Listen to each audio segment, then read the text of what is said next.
Mesdames et messieurs, bienvenue à tous dans ce nouveau numéro d'Opinion féminin. Alors ce soir, nous recevons pour vous Maître Dalia Chilanda. Elle est secrétaire générale adjointe de l'Alliance africaine des bâtisseurs. Elle est également coordonnatrice d'une ASBL. Avec elle, nous allons parler de sa carrière professionnelle, mais également de quelques questions d'actualité. Maître Dalia, bienvenue sur le plateau d'Ecofin Télévision. Merci madame, je suis honorée de votre invitation et je vous en remercie. Parlez-nous un peu de vous, même pendant 3 minutes. Qui êtes-vous? Qui est Maître Dalia? Alors, Dalia Chilanda, c'est une jeune femme, une Congolaise, engagée en politique, une femme dynamique. Je suis une militante et féministe aussi. Voilà. Avant de poursuivre avec les questions, mesdames et messieurs, je vous invite à suivre le portrait de Maître Dalia et on se retrouve tout juste après.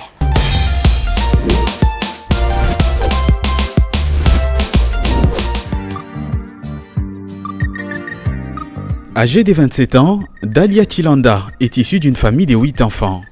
La secrétaire générale de l'Alliance africaine des bâtisseurs détient un diplôme d'État au Collège Saint-Dominique de Limete résidentiel, licenciée en droit à l'Université protestante au Congo en 2019 et avocate au barreau de Kikwit depuis 2020. Maître Dalia Chilanda a débuté sa carrière politique depuis la faculté.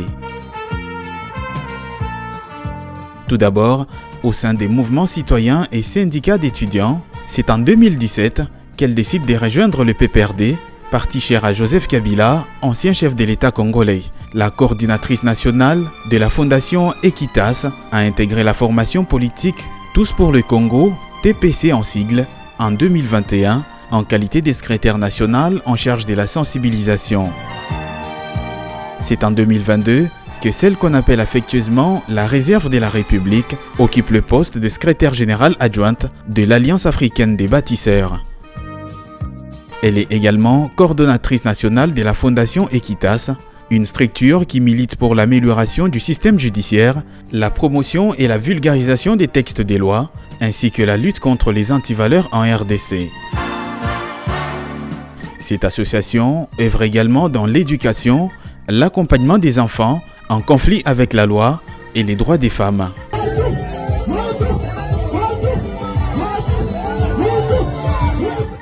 Dalia Chilanda est candidate aux élections provinciales pour le compte de la commune de Selembao.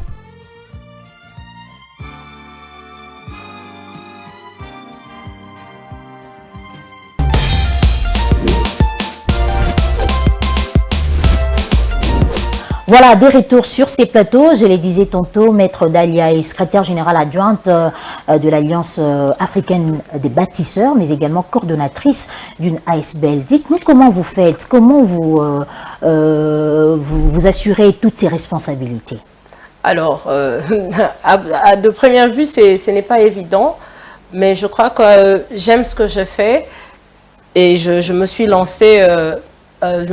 du coup et voilà, je tiens. Ce n'est pas facile, alors on se bat. Voilà. Comment se porte le parti? Alors le parti se porte très bien. Nous nous préparons pour les élections, nous faisons ce qu'il faut, préparer nos bases et nous avons une vision, nous avons des objectifs au sein du parti que nous poursuivons et nous espérons que d'ici la fin de l'année, nous pourrons les atteindre. C'est quoi la vision du parti déjà? Alors nous prenons, le parti AABA prône le droit fondamental de la population. Nous n'allons pas vers la population pour leur dire écoutez, que nous allons bâtir pour vous des immeubles ou des ponts, mais nous allons vers la population pour leur dire écoutez, faites des choix utiles pour que les changements que nous espérons tous puissent enfin être palpables. Et c'est cette mission-là que le parti AABA s'est assigné au travers des droits fondamentaux que nous poursuivons. Alors, quelles sont les actions déjà réalisées par le parti? Est-ce que vous avez déjà organisé des journées portes ouvertes, des sensibilisations, en d'autres termes? Alors, le parti Alliance africaine des bâtisseurs, en son sein, est composé de plusieurs femmes. Et déjà, l'un des attributs d'un parti politique, c'est de faire un travail pédagogique. Et pour ce faire, il faut que nous allions vers nos populations, vers les bases, pour pouvoir les sensibiliser et effectivement, grâce à des meetings, à des conférences que nous tenons et que souvent il arrive que j'anime aussi, et pour essayer d'échanger et vraiment essayer d'apporter une touche assez différente de ce qui a toujours été, pas simplement pour des revendications, mais aussi enseigner à nos bases leur rôle, leur potentiel et voilà. Est-ce que vous vous préparez déjà pour les élections de 2023? Bien sûr, c'est un fait. Je suis moi-même candidate. Quelles sont les candidates que vous avez déjà alignées, puisque nous parlons des femmes? Alors, ici. nous avons plusieurs candidates qui sont alignées à tous les niveaux, à la députation nationale, provinciale et pour les élections locales. Voilà. Est-ce que vous pensez qu'il y aura élection en 2023? Nous y croyons, puisque le chef de l'État l'a si bien dit, et nous y croyons, nous soutenons sa vision. Et ces élections-là, vous savez, le président est lui-même un homme démocrate, et en démocratie, on ne peut pas parler de démocratie sans élection. Donc, ces élections auront bel et bien lieu. Dernièrement, nous avons suivi le président de la CENI qui disait qu'il y avait des risques sécuritaires et financiers pour organiser les élections dans les délais constitutionnels. Il n'y a pas longtemps, nous avons suivi également le ministre des Finances qui dit que le ministère a déjà versé 360 millions de dollars américains, mais la somme à verser, c'est 680 millions de dollars américains. Est-ce que ces gens des discours à 6 mois ou à 5 mois des élections, est-ce que c'est un discours qui devrait être ténu ou c'est une manière d'envisager un report des élections? Alors, j'en doute fort. Je crois que, puisque nous sommes en démocratie, la transparence, elle est requise. La CENI, elle est rédévable. Elle doit expliquer la situation telle qu'elle la rencontre, mais c'est également une bonne manière pour permettre à ce que ces élections-là soient tenues. Alors, les problèmes financiers, oui, il y en a, puisque le pays a décidé de financer elle-même ces élections-là. Il est normal, mais ça n'empêche que nous ayons ces élections dans les délais, et c'est ce qui va être fait. Nous avons parlé de la dépréciation du franc congolais. Le ministre Nicolas Kazadi a annoncé des mesures urgentes dernièrement, entre autres pour stabiliser bien sûr le franc congolais sur le marché parallèle. Entre autres, le paiement des impôts se fera désormais en franc congolais. Est-ce que vous pensez que c'est suffisant pour stabiliser les taux d'échange? Alors, c'est un pas.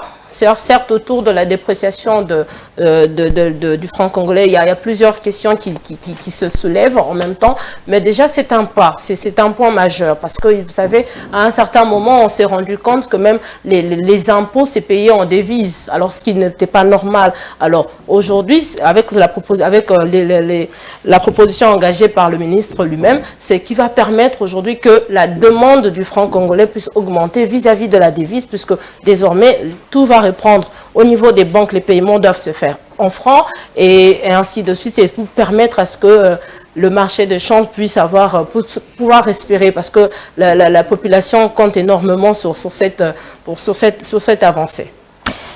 La RDC, particulièrement la ville-province de Kinshasa, s'apprête à accueillir le 9e Jeux de la francophonie. Il y a déjà des athlètes qui sont là, il y a d'autres délégations qui arrivent déjà. En tant que Congolaise, qu'est-ce que ça vous fait de savoir que ce Jeu sera organisé cette fois-ci à Kinshasa? Alors, c'est un honneur, déjà, c'est un honneur et c'est un grand plaisir. Vous savez, je crois que la dernière fois où on a organisé une grande activité comme ça, sportive, c'est peut-être en 1974, si je ne me trompe pas, lors de Ali Foreman.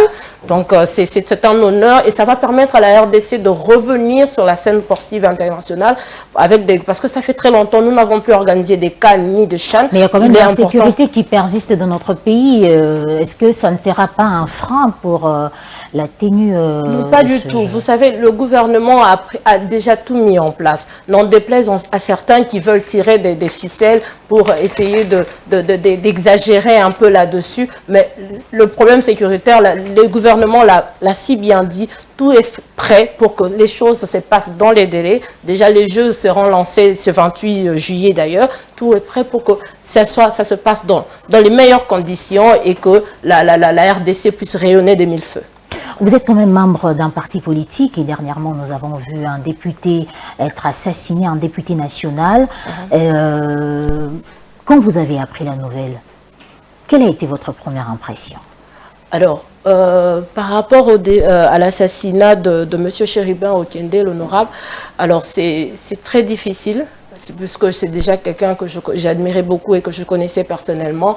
C'est une nouvelle qui m'a neutralisée, pour le dire ainsi. Alors, on est tous très touchés, mais en même temps, on préfère laisser la justice, laisser les experts qui ont déjà débuté avec les enquêtes de faire leur travail. Et nous appelons les uns et les autres, les partis, à avoir de la retenue au lieu de tergiverser sur un tel point ou un autre. Alors, vaut mieux avoir de la retenue et attendre pour voir comment sera amenée la fin des enquêtes. Vous êtes une femme très engagée dans la politique, mais est-ce que vous avez un conseil à donner à ceux-là qui aimeraient et qui souhaitent adhérer dans des partis politiques? Alors, un conseil pour ceux qui veulent adhérer au sein d'un parti politique. Alors, quand on veut y aller au sein d'un parti politique, moi j'ai toujours dit le parti politique, c'est juste un groupe de personnes qui pensent et qui veulent réfléchir de la même manière. Et alors, quand on vient, il faudrait déjà savoir en amont quels sont les objectifs pour lesquels on y va. Et aussi travailler, c'est un travail d'équipe. Un parti, c'est un travail d'équipe. Le but, c'est de prôner une idée, une idéologie et le mettre en avant. Voilà. Donc, si déjà au départ, l'on vient forcément au sein d'un parti politique parce que l'on pense à tort que l'on va s'enrichir, c'est déjà très mal parti. Il faudrait avoir des ambitions, il faudrait avoir des objectifs et travailler pour les atteindre. Voilà. Alors, quelles sont les prochaines actions de l'Alliance africaine des bâtisseurs? Alors, les prochaines actions de l'Alliance africaine des bâtisseurs, vous savez, nous sommes dans une période préélectorale. Toutes les pensées, tous les esprits sont focalisés là-dessus. Alors, nous nous préparons fortement, puisque nous avons aligné des candidats à tous les niveaux. Moi-même, je suis candidate aux élections provinciales. Donc, nous avons un travail de fond à faire pour vraiment sensibiliser les populations, parce que nous aspirons à atteindre un objectif qui est un changement véritable. Au-delà de leur slogan, on veut que ça soit, et pour que ça se fasse, il faille expliquer à la base à nos populations pourquoi est-ce que les choses doivent être faites d'une manière ou d'une autre. Donc, nous avons prévu des meetings populaires. J'en ai récemment tenu d'ailleurs avec la jeunesse, où je me suis adressée aux jeunes, plus particulièrement étant jeune. Donc, j'ai mis l'accent là-dessus. Et en gros, il y a plusieurs actions. Pour le moment, on est un peu en mode ralenti parce que le SENSAC et la CENI vont un peu nous tirer un peu les oreilles, mais le but est que nous allons à pas de tortue pour bien faire les choses. Voilà. Merci à vous, Maître Dalia Chilanda, d'avoir accepté notre invitation.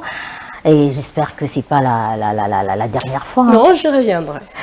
Alors, voilà, c'est la fin de cette émission. Mesdames et messieurs, merci à vous de l'avoir suivi. Je rappelle que je recevais pour vous Maître Dalia Chilanda, elle est secrétaire générale adjointe de l'Alliance africaine des bâtisseurs, mais également coordonnatrice d'une ONG. Alors, avec elle, nous avons parlé de plusieurs questions d'actualité et puis nous avons parlé de sa carrière professionnelle. Et merci à vous encore une fois d'avoir suivi cette émission. Faites un tour sur nos différentes plateformes. Mesdames et messieurs, merci à vous encore une fois d'avoir suivi cette émission. Au revoir.